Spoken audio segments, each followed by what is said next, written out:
Are you a wet blanket? Are you a wet blanket in your business? Are you a wet blanket right now with COVID-19? Have you ever been a wet blanket? Wet blanket, this idiom is from the early 19th century, and it comes from Native Americans and other people who like to camp, me included, who would use a wet blanket, and I'm going to try this, it's going to be interesting, to pretend this is a fire, snuff out their campfire.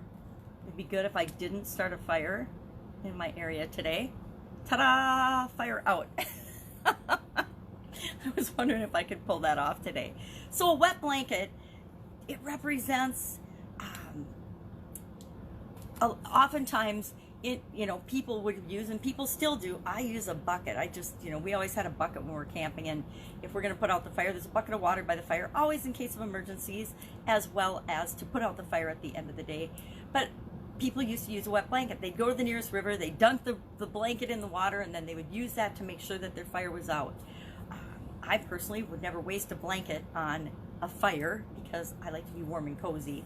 But that expression came to mean if the fire represents energy and excitement and fun and partying and laughter and lightness, the wet blanket represented the snuffing out and the killing of that. So it was came to mean anybody that spoils other people's fun, right? Kind of like a spoil sport. Anybody that's dull or depressing or mad or mean or grumpy or sullen or sour, that's spoiling and impacting other people would be considered, and still is considered, a wet blanket. I will admit I have been accused of being a wet blanket sometimes. We all are, right? Sometimes we're all just not in the mood. We're not in the mood for a party. We're not in the mood to put up with other people's antics and enthusiasm. And either their enthusiasm will spread to us or we will dampen their enthusiasm. Now, in this day and age, COVID-19 has been kind of like a giant global wet blanket. It has stopped and changed and impacted, I would think, almost every human being on the planet at this point, or anybody on the planet who has any access to the knowledge that there's a pandemic going on in the world. I'm sure there's people on the planet that don't have media and don't have any idea that it's going on. Those are few and far between, right?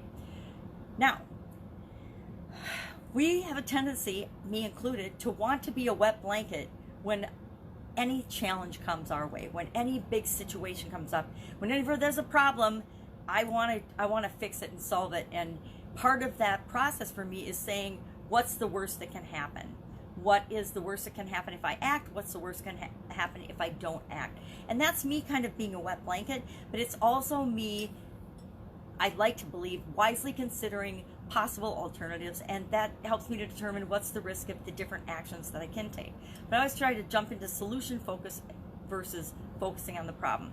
So we need to do the same thing. And as business owners, this is the time for us to step up and lead. Lead our businesses, lead our employees, lead our families, lead ourselves through this entire process, because people are looking for leadership through this. A lot of people are displaced, and they haven't had the experiences that you have, and the challenges that you faced and overcome, and so they don't know how to navigate this time. And it's up to everybody that has the ability and has the capability to step up and lead in any area and aspect that you can lead in, to make sure that we get through this situation the best way, the fastest way possible. And that means we don't stay in wet blanket mode. To me, wet blanket is somebody that stays focused on the problem. Somebody who stays living in the victim mentality. Somebody who's whining and complaining, why me? Why did this pandemic happen to me? Well, why did it happen to the entire planet? Because in this situation, it isn't just happening to any one individual. It's impacting everyone. And although each of our individual experiences are different, and the way we are experiencing it and the pain we're having is personal, it is, but it isn't. Everybody is going through the same things, and your situation may be worse than other people's, but it's also way less worse than other people's. Unless, of course, and people could say, well, what about the people dying?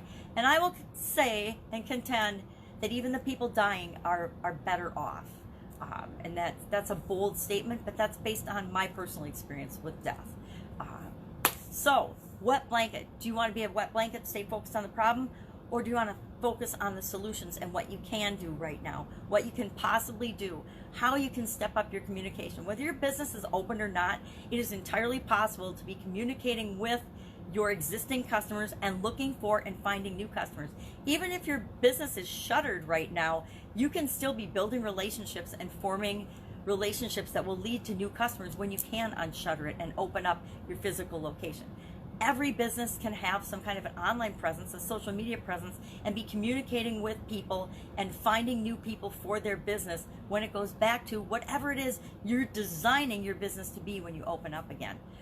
And for those people running businesses still, it's massive, running change on the fly, looking at all of our processes and systems and analyzing how do they have to transform to meet the new world that we're all going to be facing very, very soon, or some of us are facing right now. So we can be a wet blanket, focus on the problem with victim mentality, or we can step up and be the leaders that we're designed to be. Every single person on this planet is designed to be a leader, at least of ourselves. So it's up to us to take 100% responsibility for our ability to work through this challenge, and then it's also our personal responsibility to take as many people with us on that positive journey as we possibly can and encourage them to do the same. So, are you a wet blanket? Would love to know your stories about wet blankets. I've been a wet blanket a lot. Ask my kids.